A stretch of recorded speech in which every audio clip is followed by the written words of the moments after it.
Brought to you by the EveryDollar app. Start budgeting for free today. Today's question comes from Chad in South Carolina.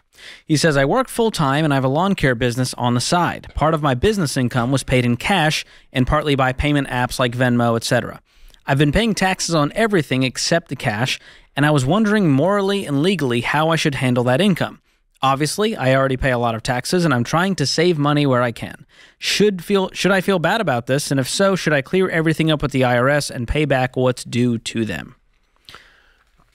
You can decide if you want to go back or not and deal with it and how far back you want to go. But income in America, regardless of how it's received, is taxed. That's the law. And so it is a moral and an ethical thing to pay taxes on money you receive as cash, period. And I pay taxes. I mean, if we get paid in cash for something here, it all goes into the revenue and it all goes into the calculation and we pay taxes on it, just like we do everything else. So mechanically, how you can do it is when you get paid in cash, just deposit it into the business bank account and then it'll be reflected there as income, and that'll help you do the totals and figure out what you're supposed to do with your quarterly estimates on your business. That's the mechanics of it. So, Chad, one of the things I read several years ago that really leans into this, George, as far as I'm concerned, is Tom Stanley, the great Tom Stanley, who did the original book, The Millionaire Next Door. He and I became friends before he passed away. His daughter, Sarah, we interact with her now. She still does research on millionaires and billionaires and so forth. He did another book called The Millionaire Mindset later.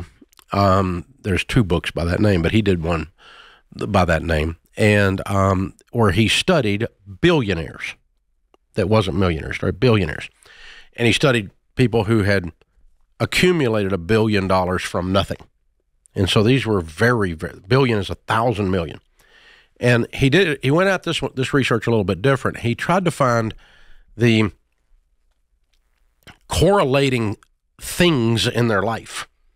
You know, marriage. Were they married one time? Had they been married 6 times? What was their education? You know, what were the things in their life that led them to be in a position to do this? And he found 37 different items or things that he correlated, and then he forced ranked them in how often they appeared. Ooh. So number 37 appeared the least often among the billionaires, and number 1 appeared in every one of them. And number 1 that appeared in these people who became billionaires from nothing was that they had fanatical levels of integrity. Character.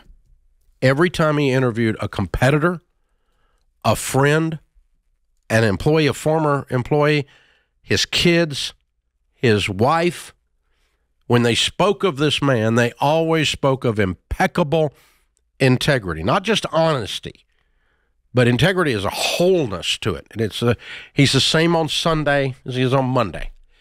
If he says the sky is falling, duck. I mean, this guy is impeccable, fanatical about his integrity. And that reinforced to me that when I don't pay my taxes, it has nothing to do with whether the taxes are just or not. It has to do with I'm not doing the right thing. It's my integrity. It doesn't reflect on them. Anybody who has walking around since pretty much agrees that the federal government and the IRS and the income tax system is a complete moronic train wreck. It's absolutely unfair and horrible. But that doesn't say anything about my integrity. My integrity is I'm going to follow the law exactly. It's what they said to do. I'm not looking for a shortcut.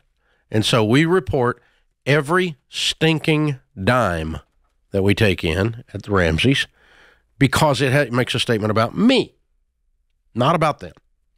And then I'm going to also make another statement about me. I'm going to spend a lot of money with attorneys and CPA firms to try to figure out what I legally don't have to pay. And I'm not paying a stinking dime more than I got to on the other side of that because I hate them.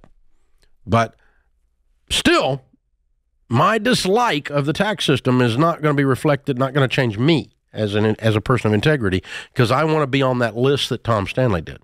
You know, I want to be in that lineup with that Hall of Fame right there. So if you want to build sustainable wealth and have your integrity intact, pay your taxes, Chad. So that's it. It's that simple. And you know, I'll go so far as this. Let's just carry that on out a little bit.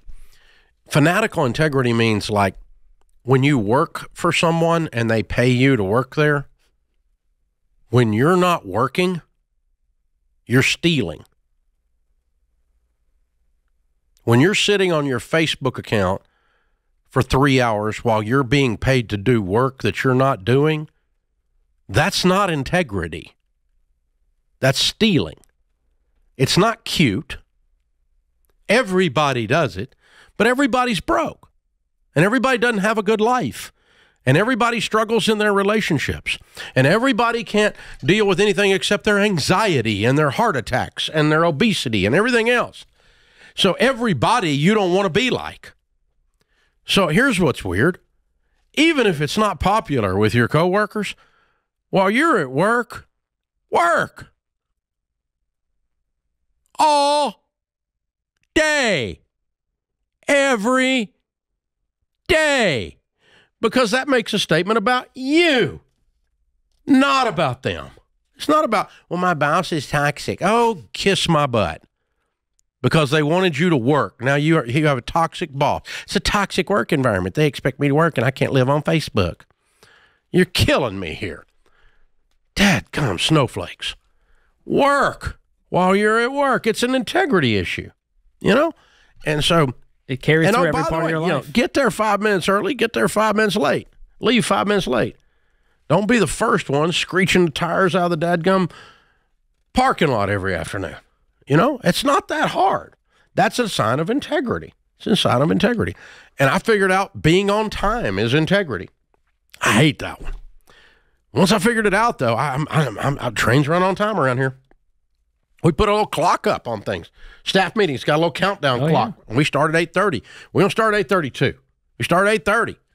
And you come wandering your little butt in 6 minutes late, it's, you know, well, there's traffic. Well, there's traffic every day. There's nothing new about that. You know, there's traffic. Of course there's traffic. You know, I had to get the kids ready for school every day. You know. It's not a surprise. You know, we do, you know, if I tell Sharon I'm going to be home for dinner at 5:30, I come walking in at 5:37, she's like, it's getting cold. Food's cold. Getting cold. You said 5:30. And, you know, and she's not a butt about it. I'm not a butt to our team about this stuff. But these are things I had to start talking to myself about. And that type of character is the type of character that grows billionaires. Chad. And so pay your taxes, honey. Every dime of them. Hope that was clear. Create your free every dollar budget today, the simplest way to budget for your life.